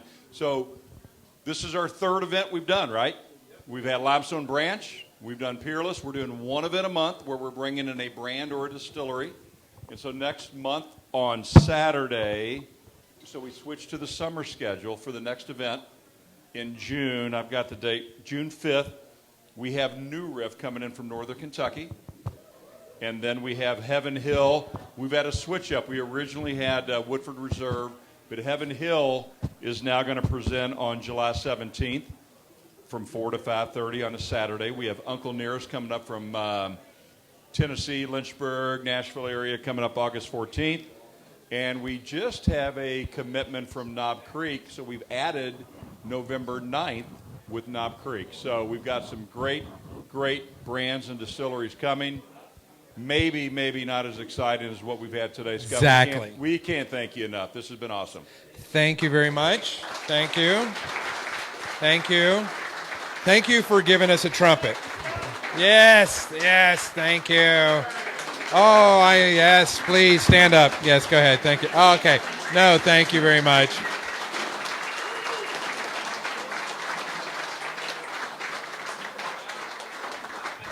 How about that? We've only had 4 standing ovations before tonight.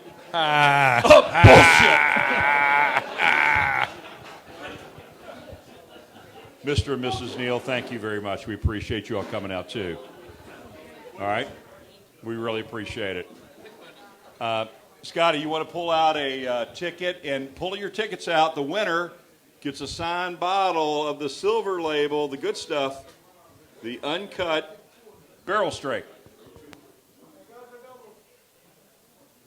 Mr. Callahan, we haven't called your name yet. 246005. Yay! Bring it up. Yay! Hey, Doug Wise, Rock, we need an accounting firm to audit this ticket. Get up here. Audit that ticket, son. Verify. Also, we have a young couple here, too, that I talked to that are just now entering the business. What bourbon clubs can do is talk to young brands, right? And try it and give them feedback and understand, right, how to grow their business. So not only do you evaluate them, but you also can be a great mentor to a young brand. Okay? The more people in this business makes the business better. There's enough room for all of us. I found out that this is the most non-competitive fucking brand that there is. And we all have a place on there. Okay? So please support them. James and Brittany, stand up. James and Brittany Penny. Yay! So, these guys are Louisvillians, born here, raised here, educated here. They actually came over to my house with Suzanne and me a week ago, and we tasted. So they have a new brand. And come up here real quick, James. How many other brands do that? Hey, James, unlike Chris Randall, 30 seconds. Go. Tell them about what you got going. Woo! Okay, my lovely wife Brittany. She is president and CEO of 2 Cents Inc. And we produce the 9 bourbon whiskey. Man, what do you want to say? It's so good. It is so good. I can't wait for everybody to try it. It is amazing. And yeah, we've started back in September. Right now we're online. You can go to our website, www.theixbourbon, so THEIXbourbon.com. The 9, basically, well, we had our first daughter on our 9th year of marriage, so that's where the 9 comes in. We did Roman numerals, and you see our colored shield here, which pay no attention to my wife's lovely bosom, but you can see the colors here. All right. Hey, James, could you speak into the microphone a little bit louder? But Hey, we're on live Facebook, man. all right. Put that in your story. Hey, Yeah. James. So what we're going to do with the Big Bourbon Club is what we want to do is have a private tasting with 20 top shelf members where you all come in and help the pennies with their brand. And we'll announce this. We'll talk about it in a couple of weeks. But how's that sound? Sounds great. Thank Okay, you. so let me ask a quick question. So, Scotty, go ahead. Can you give us the website again, please? www.theixbourbon.com. Chris, that stands Thank for you. the World Wide Web.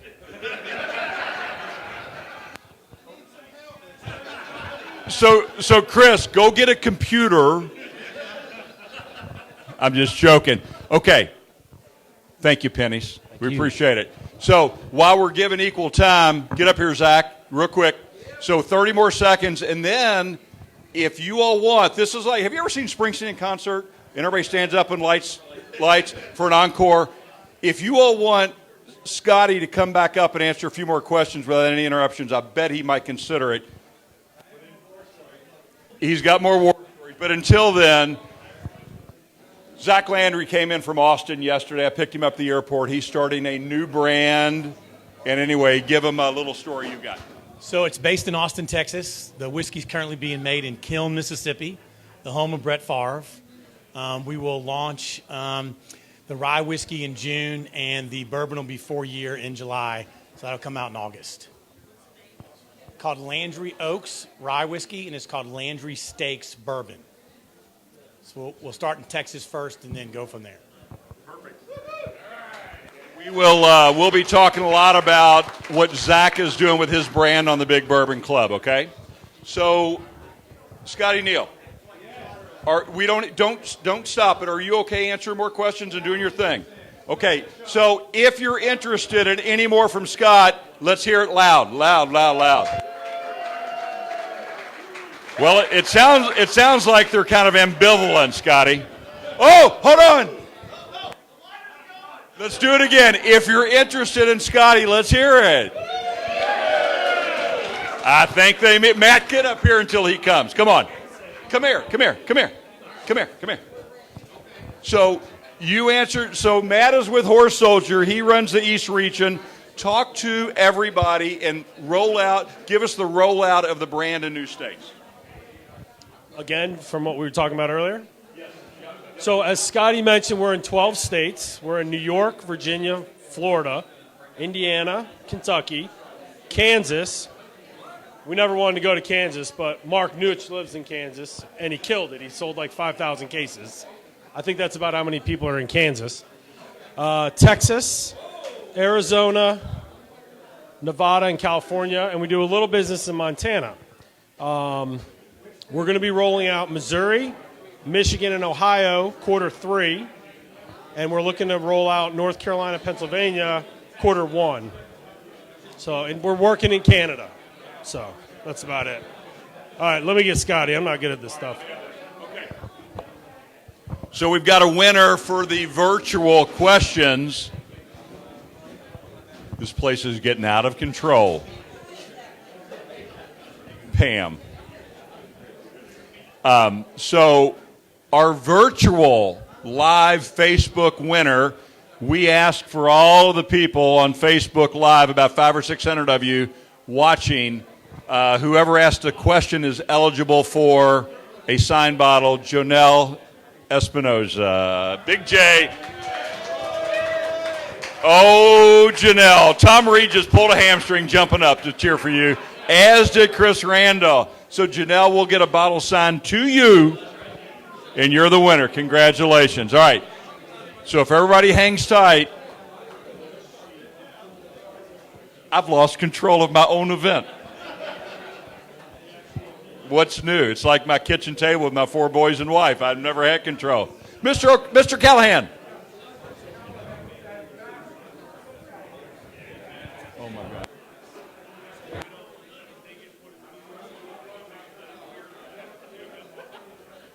Ambassador Callahan, not to be confused with Mr. Callahan. Hey, you, Callahan. Hey, man, Callahan.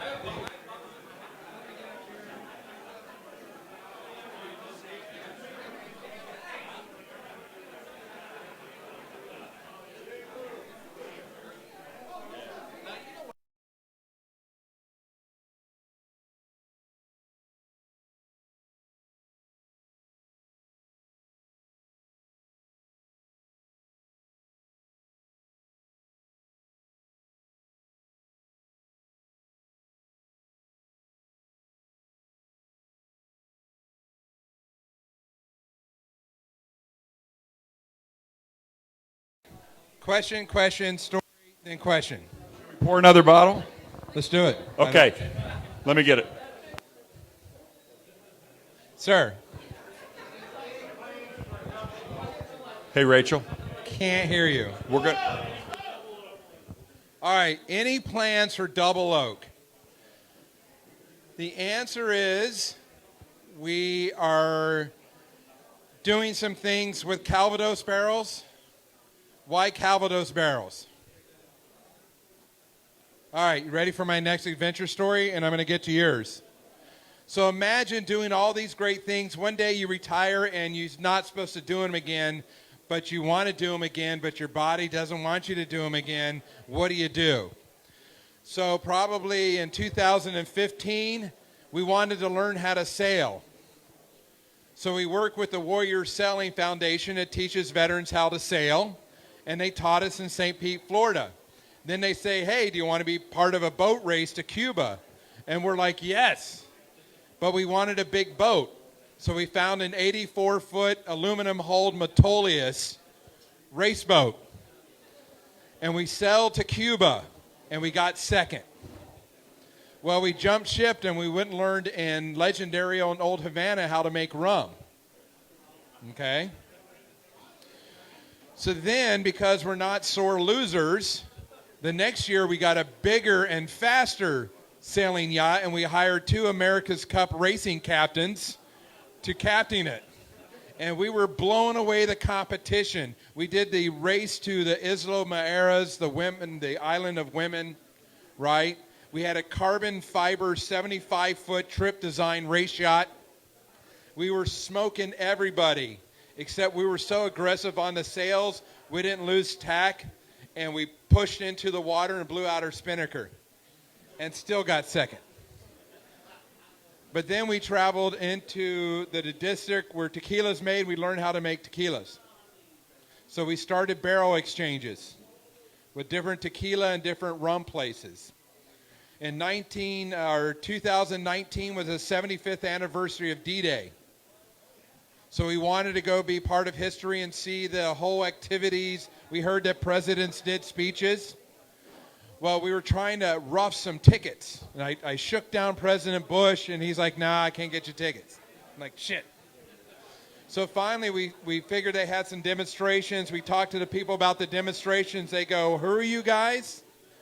How would you like to jump into Normandy, France? So we actually had to go back through airborne training, except our kids went through it as well, and our daughters. Unfortunately, John Coco broke both of his legs on his first jump because he's fat, right? Yes. Anyways, we get over there. We jump out of original World War II C-47s in World War II outfits, new parachutes. We also jump with Tom Rice, who at the time was 97 years old. On those 2 aircraft was every CIA and SF that had been in every major secret mission since the Iranian hostage rescue. And then we went over to, who watched Band of Brothers? Bencourt Manor, basically where he took out the howitzers and met the family, and he made Calvados. So we learned how to make Calvados in Normandy, and we sent those barrels back. Now we're working with some port barrels, non-sulfured. Got to send back about 5 gallons in each barrel so we can do a double oak program. Not because we're going to release it commercially, it's because we just want a reminder of everywhere we were on an adventure. Last year, we were supposed to go to Japan for the Olympics and samurai sword fight and sumo wrestle. This year, we are going back to the Special Forces Dive School in Key West to get recertified. We are then working with the joint U.S. military MIA POW recovery team. We've identified some wrecks in Asia that we're going to dive on and recover some missing air crews since World War II. At which time we're going to sink some barrels in the ocean and let them age. There you go. So hopefully that answers your question. Yes, sir. Straight rye. No. You know, we've had conversation on what's next, and the question is why? Why don't you stick to what we like and what we know? We'll probably make some, right? But I don't know if we're going to make it as a brand for our business. We talk about making a single malt too. But once again, I mean, we have these business conversations on who are you, why do you do it? Making it for fun and craps and grins, yes. We'll probably make a whole bunch. Please. More questions? Yes, sir.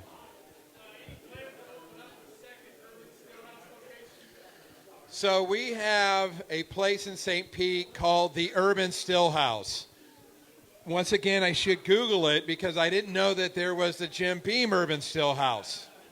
which there is no more. Why? Because the lawyer said you can't legally trademark Urban and Still House and let it go. We didn't care anyways. We wanted some place that was fine dining. So if go ahead and Google right now, the Urban Still House. Do you like it?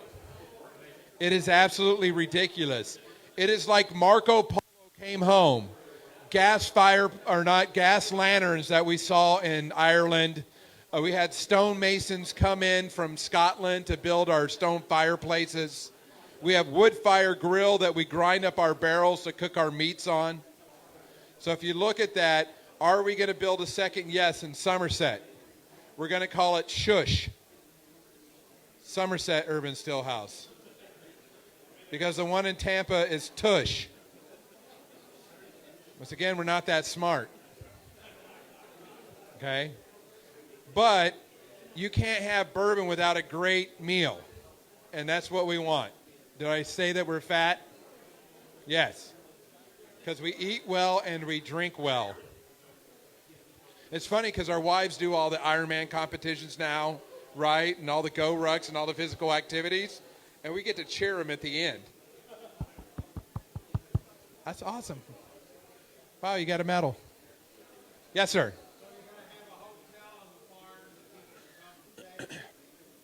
This is a very large ambition. We actually hired Rogers, Harbors, and Stinks partners that just finished the Macallan distillery in Scotland. Very forward-looking, ultra-modern distillery. It is about the experience, right? We don't want a place that's 30 minutes and you're out. So we will have a hotel that overlooks that beautiful lake view, about 80 keys. That's the hotel term, keys. We'll have 10 cabins, right? We'll have probably 3 or 4 different style restaurants. We like culinary. As a matter of fact, in Somerset, they have an extension of their local college that has a culinary degree. We'll groom some new chefs to work on the property. We'll have 15 horse stables, right, for the military mounts I told you about. We'll also have the last piece of World Trade Center that was ever recovered. Will be its final resting place. There as well. Will you move there? Yes. Yes. I will move there. It's hard to give up. Before I came here, I spent 4 days tarpon fishing in Boca Grande. So I do like the lifestyle of Florida because I spent my entire life in the desert. I do like looking over the ocean, right? But our future, it'll be in Somerset. And they have a small regional airport. So, but yes, I will be in and out of here doing more and more meeting and greeting and drinking, telling stories. I have a lot of stories. I'm in the business.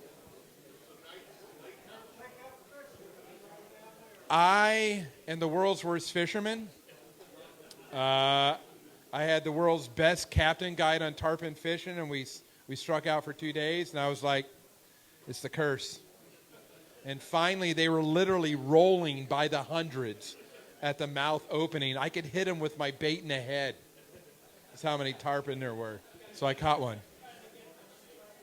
I do like the houseboats of Lake Cumberland. Hey, Scotty. Yes, sir. Scotty, over here. Just real quick, Mr. and Mrs. Penny, their babysitter is up shortly.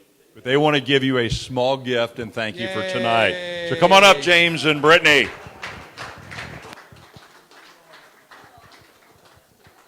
Thank you very much. A hearty handshake and a light but pleasant hug. Okay. Thank you very much. Thank you. Good luck on the journey. You have my card. Ask me all kinds of questions. Let's do it. Thank you. Thank you, pennies. If I were you, I would change your name to dollars. Yeah. I mean, it's all about branding, right? How do you make $1 million in the whiskey business? Start with 2. All right, more questions? No more questions? Is that it? Have you all been thoroughly entertained? Now imagine 12 of us in a room getting drunk every day telling stories upon stories. come down to the still house, to the team room. We have bears and critters, and we have lots of mementos from our past. We are the happiest group of friends who served. We have some friends that still need a little encouragement to come off from the other side of the mountain, but come find us. We'll have some fun. Thank you all very much. Oh, we got one more.